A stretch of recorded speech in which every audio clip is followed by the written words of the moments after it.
Welcome students, welcome to BVR Physics and Chemistry Made Easy. Today our topic is atomic structure only, but in that we'll be studying something about Hund rule. Now what does Hund say? He says that pairing occurs. Pairing occurs only when all the degenerate orbitals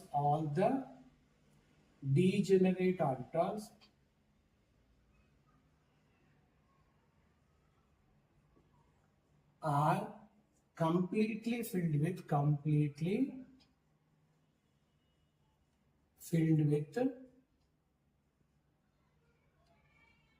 one electron each. What do you understand by this? You remember degenerate orbital means suppose S has got one degenerate orbital because S holds 2 electrons. So it requires one box. These boxes are called degenerate orbital. P holds 6 electrons. So it requires 3 degenerate orbitals. Okay? And one in each you have 2 electrons. Right. And D holds 10 electrons. So it requires 5 boxes. Each box holds 2 electrons. Right. This is what it is. Now a rule on this. How to write this one? If there are very few, you don't have say I don't have 6.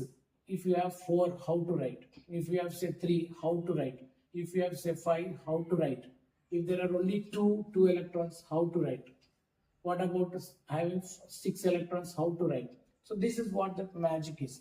Now it is same thing with this one. If it has 2 electrons, how to write? If it has 3, how to write? 4, 10, up to 10. Now we will see this one. So there is a rule framed for filling these electrons into the degenerate orbital. Degenerate orbital means those boxes. Now what is that rule? Pairing occurs. Yeah, you have to pair them. In each box there are 2 electrons. So pairing should be done.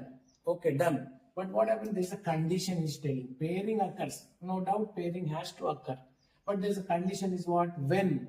This is condition here. Condition starts here. Condition. What is the condition? Pairing occurs. Okay, done. Pairing will take place. But only when all the degenerate orbitals are completely filled with 1 electron each. He is telling that if you have 3 boxes, first try to fill one electron in each box. Then go for pairing. That's all. Now, how to make students understand this one? Let me try it out. Suppose say there are 3 benches in the class. And I have 6 electrons or 4 electrons, whatever it is. Let me take example 4 electrons. Good. So, we'll treat those electrons as A, B, C, D. Right. These are the 4 electrons with the label A, B, C, D. Now, what happens? These are benches like first bench. This is first bench. This is second bench. And this is third bench. Very easy to understand. So, what happens? A has to occupy first bench. Now, where should this B go?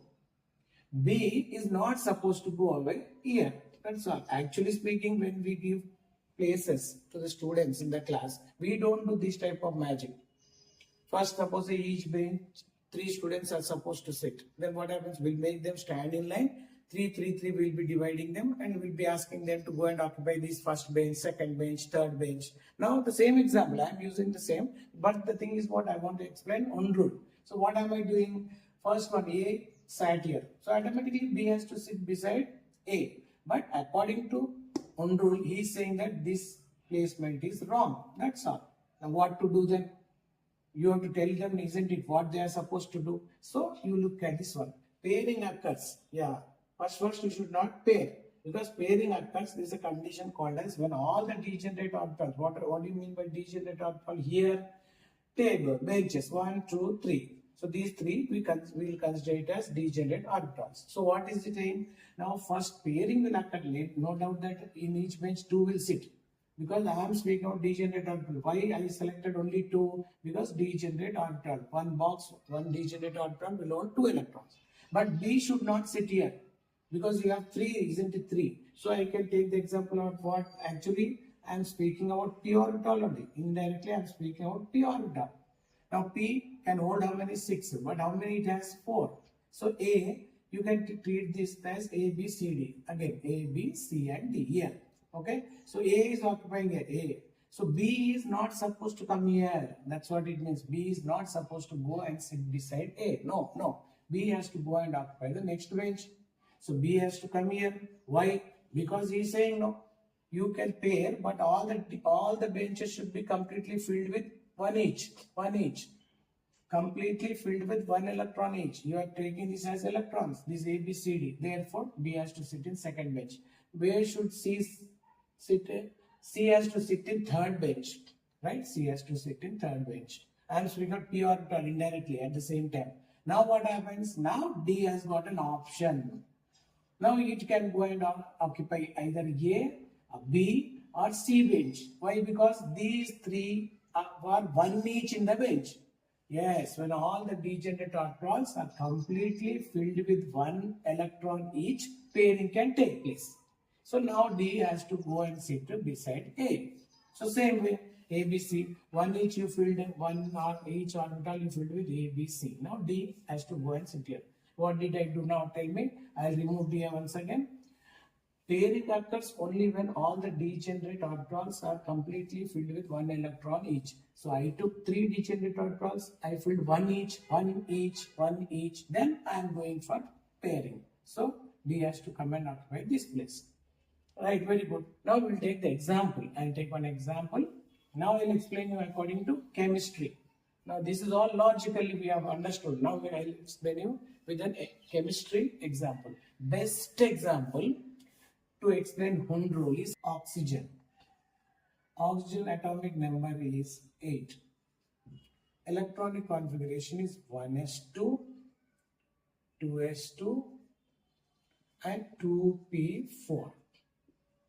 Right, now let me draw box away degenerate orbitals. S requires only one degenerate orbital. So this is also S, therefore one degenerate orbital.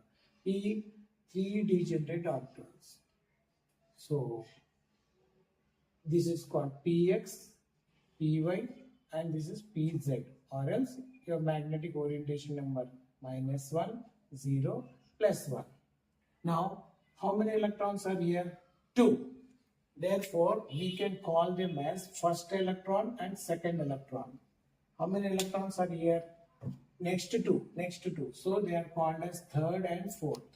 How many electrons present here? Next to 4. Therefore, what I want to tell you is, these can be called as first electron and second electron. Right, first and second is over. So, what is this one now? Third electron and fourth electron.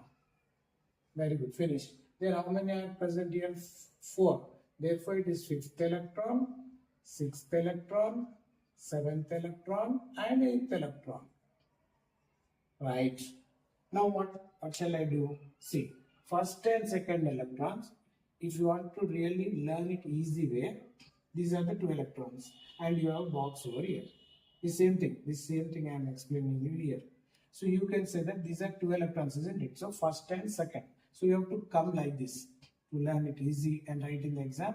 It's like this, and then from here you have to go to this one. So this is one way.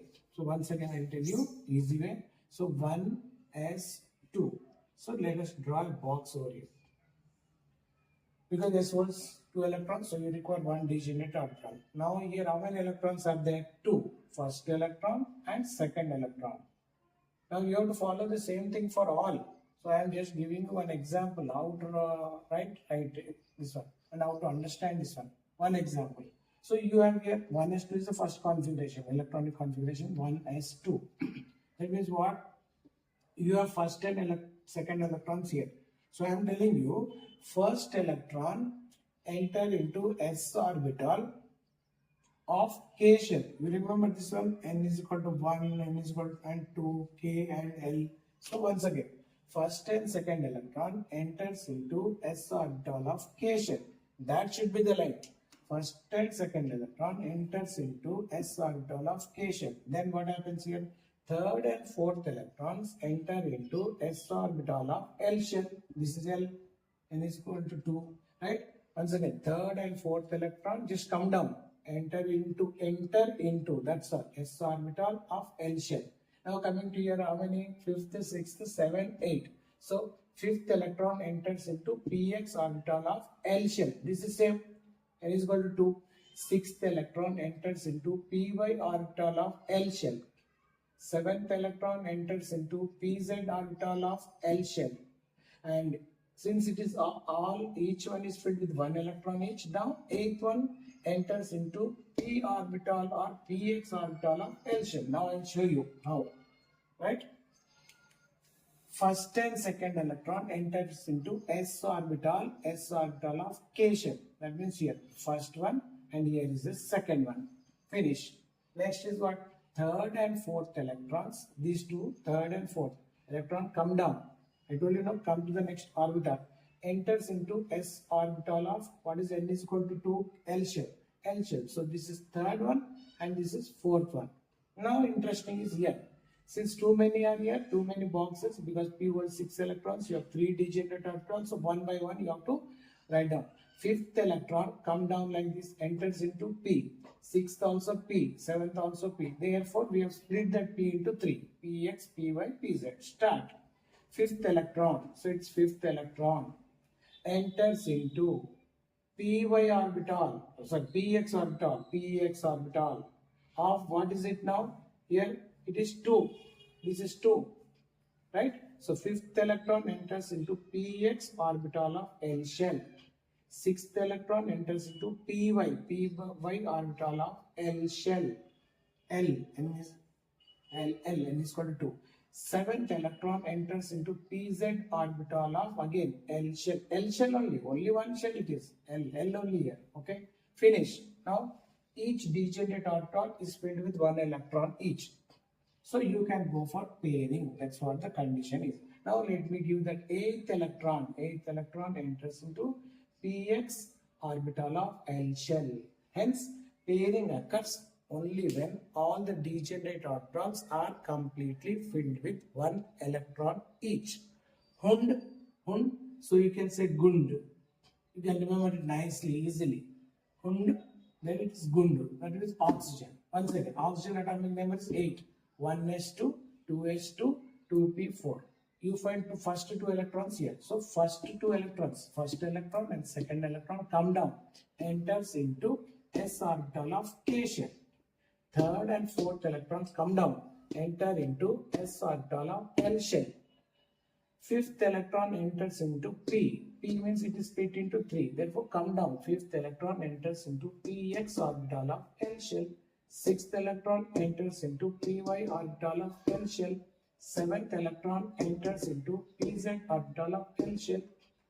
Since one each is filled, then eighth electron enters into px orbital of L shell. Hence, pairing occurs only when all the degenerate orbitals are completely filled with one each. You remember, 3 benches are there, 4 students. First, each one is filled. Then pairing started. That's what it is. Thank you. Try to subscribe and share my links.